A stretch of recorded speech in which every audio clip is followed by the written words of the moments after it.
Our top story tonight, heading into the end of the year, the homeless population continues to grow across the Treasure State, keeping shelters busy year-round. NBC Montana's Michael Santaskoy breaks down the numbers and hears from an organization helping shelters cope with their challenges.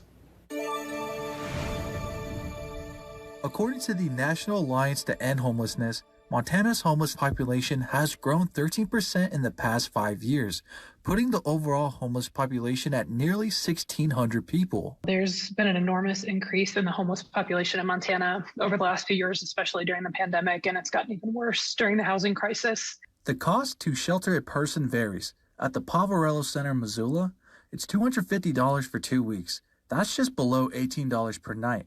Organizers at Bozeman's Warming Center and Livingston's Emergency Shelter tell us their cost is approximately $55 per night.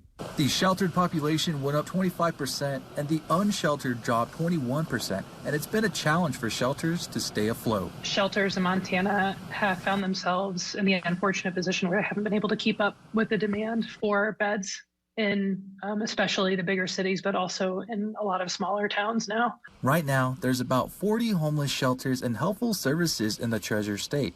The Montana Coalition to Solve Homelessness is one of those groups who help connect shelters with resources like funding, expanding services, and the number of beds and more. To make sure that shelter providers have the resources they need to operate well and take care of the people who are using their services. Right now, there's no clear solution on how to slow the growth of homelessness in the Treasure State, but Rossi believes shelters and homeless people need to be a part of conversations to help find solutions. There are a multitude of policies that need to be considered, a multitude of types of funding that need to be considered when you're talking about the housing crisis, and it would behoove the state to start talking more meaningfully about how to make sure people have shelter and are safe while they are addressing the need for more housing, especially affordable housing.